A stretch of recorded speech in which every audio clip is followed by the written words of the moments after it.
नमस्कार, मैं हूं निकिता और आप देख रहे हैं सत्यहिंदी.com। चलिए एक नजर डालते हैं अब तक की सुर्खियों पर। महाराष्ट्र की सियासत में आए भूचाल से प्रदेश का राजनीतिक पारा चढ़ा हुआ है। एनसीपी नेता अजीत पवार की बगावत के बाद महाराष्ट्र में राजनीतिक हलचल तेज हो गई है। वहीं इस घटनाक्रम को लेकर तमाम बड़े नेताओं के बयान सामने आ रहे हैं। अब इसी कड़ी में राज्य के पूर्व मुख्यमंत्री उद्धव ठाकरे ने भी अपनी प्रतिक्रिया देते हुए कहा कि जो नया गठबंधन हुआ है वह आने वाले समय में सरकार को अच्छे से चलाएं। वहीं केंद्रीय मंत्री रामदास अठावले ने इस सियासी हलचल पर बयान देते हुए कहा कि हमने तो शरद पवार जी को भी बोला था कि आप बीजेपी के साथ महाराष्ट्र को आगे बढ़ाने के लिए आ जाएं, लेकिन वो नहीं माने। वैसे मुझे बहुत खुशी है कि आज 2 जून को अजीत पवार महाराष्ट्र को आगे बढ़ाने के लिए बीजेपी के साथ आ गए हैं। उन्होंने कहा कि एनसीपी नेता अजीत पवार की बगावत बहुत बहादुरी भरी है। केंद्रीय मंत्री ने आगे कहा कि एनसीपी नेता अजीत पवार काफी समय से नाराज चल रहे थे। उन्होंने कहा कि अजीत पवार चाहते थे कि बीजेपी के साथ उनका गठबंधन होना चाहिए, लेकिन शरद पवार नहीं चाहते थे। अठावले ने कहा कि यह बेहद बड़ा परिवर्तन है और महाविकास अघाड़ी को धक्का लगा है। केंद्रीय मंत्री ने ट्वीट कर लिखा कि हम अजीत पवार के साहसिक निर्णय का स्वागत करते हैं। अजीत दादा पवार के मंत्रिमंडल में नवनियुक्त मंत्रियों को एक बार फिर महाराष्ट्र का उप मुख्यमंत्री बनने पर बधाई। इसके साथ ही उन्होंने अजीत पवार के निर्णय को साहसिक बताते हुए डिप्टी सीएम देवेंद्र फडणवीस को एक राजनीतिक कूटनीतिज्ञ कहा।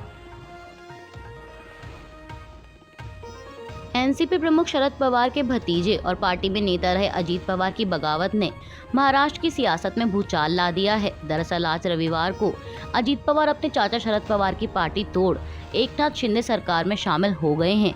दोपहर करीब 2:30 बजे अजीत पवार ने मंत्री पद की शपथ ली और वह सरकार में उप मुख्यमंत्री के तौर पर शामिल हुए हैं। इस शपथ ग्रहण समारोह में मुख्यमंत्री एकनाथ शिंदे और उप मुख्यमंत्री देवेंद्र फडणवीस भी मौजूद रहे। इसके अलावा अजीत पवार के साथ 9 एनसीपी नेता, जिनमें छगन भुजबल, दिलीप वालसे पाटिल, हसन मुश्रीफ, रामराजे निंबालकर, धनंजय मुंडे, अदिति तटकरे, संजय बनसोड़े और अनिल भाईदास पाटिल शामिल हैं। उन्होंने भी मंत्री पद की शपथ ली। आपको बता दें कि अजीत पवार ने रविवार को अपने आवास पर बड़ी बैठक की थी।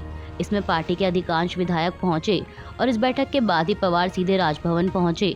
बताया जा रहा है कि पटना में विपक्षी एकता की बैठक में राहुल गांधी के साथ मंच साझा करने और उन्हें सहयोग करने के शरद पवार के एक तरफा फैसले से एनसीपी के कई विधायक नाराज थे।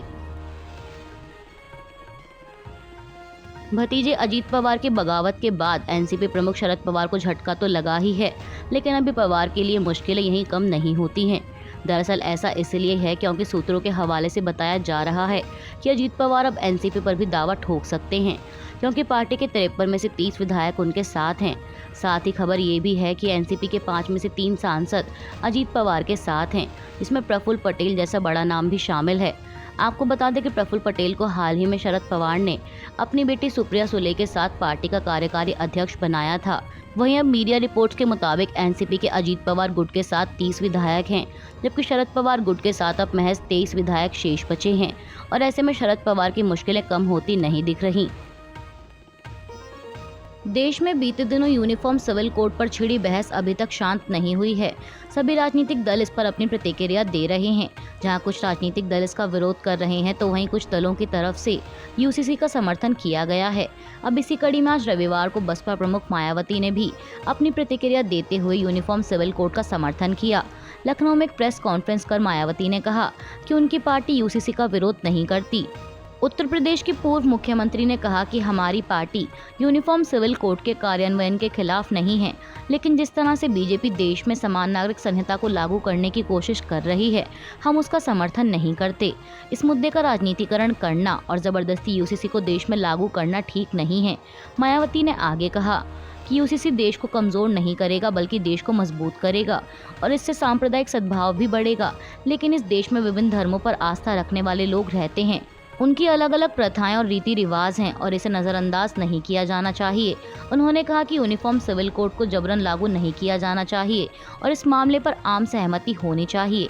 इसके साथ ही मायावती ने भाजपा पर आरोप लगाते हुए कहा कि वह जनता का ध्यान विवादास्पद मुद्दों और उनके सामने आने वाली समस्याओं से हटाने के लिए इस मुद्दे को उछाल रही है। यूनिफॉर्म सिविल कोड के मुद्दे पर छिड़ी बहस जारी है। इस बीच कांग्रेस का कहना है कि वह समान नागरिक संहिता पर अपने रुख को लेकर कायम है और इसे इस स्तर पर लागू करना ठीक नहीं है। पार्टी ने कहा कि अगर इस मुद्दे पर कोई मसौदा विधेयक या रिपोर्ट आती है तो फिर वह कोई टिप्पणी करेगी। आपको बता दें कि कांग्रेस के शीर्ष नेतृत्व ने संसदीय रणनीति समूह की बैठक की और इस बैठक में 20 जुलाई से शुरू होने वाले संसद के मानसून सत्र के दौरान उठाए जाने वाले विभिन्न मुद्दों पर चर्चा की गई। बैठक के बाद कांग्रेस महासचिव जयराम रमेश ने संवाददाताओं से बातचीत के दौरान कहा कि पार्टी यूनिफॉर्म सिविल कोड पर पहले ही 15 जून को अपना रुख स्पष्ट कर चुकी है और यूसीसी को लेकर कांग्रेस के रुख में कोई परिवर्तन नहीं आया है। उन्होंने कहा कि पिछले 15 दिनों के दौरान इस मामले में कुछ अतिरिक्त नहीं हुआ, इसलिए पार्टी के पास अभी इस पर कहने के लिए कुछ नहीं है। रमेश ने कहा कि जब कोई मसौदा आएगा और चर्चा होगी तो हम हिस्सा लेंगे और जो प्रस्तावित होगा उसकी समीक्षा करेंगे। फिलहाल हमारे पास प्रतिक्रिया के लिए केवल विधि आयोग का सार्वजनिक नोटिस है। आपको बता दें कि कांग्रेस ने इससे पहले आरोप लगाया था कि यूसीसी पर नए सिरे से जनता की राय लेने का विधि आयोग का नवीनतम प्रयास अपनी विफलताओं से ध्यान भटकाने और ध्रुवीकरण के एजेंडे को जारी रखने के मोदी सरकार के उतावलेपन को दर्शाता है। यूनिफॉर्म सिविल कोड पर कांग्रेस के वेट एंड वॉच रुख के बाद केंद्रीय मंत्री पीयूष गोयल ने पार्टी पर तीखा हमला बोलते हुए कहा कि मुझे लगता है कि कांग्रेस और उनके नेता बौखला गए हैं। इस वक्त समय की यह मांग है कि देश के सभी लोगों को एकजुट कर एक कानून बनाया जाए। संविधान निर्माताओं ने भी 70 साल पहले यह बात कही थी। सुप्रीम कोर्ट ने भी यूसीसी लाने पर 5 अलग अलग सुनवाई के दौरान ये बात कही है। पीयूष गोयल ने आगे कहा कि मुझे लगता है कि कपिल सिब्बल पीएम मोदी की ओर से अल्पसंख्यकों के लिए किए गए विकास कार्यों को भूल गए हैं। इसके साथ ही पीयूष गोयल ने ये भी कहा कि मुझे लगता है कि यूनिफॉर्म सिविल कोड पर कई पार्टियां बीजेपी का समर्थन करेंगी। अभी के लिए बस इतना ही। बाकी की खबरों के लिए जुड़े रहिए सत्यहिंदी.com के साथ।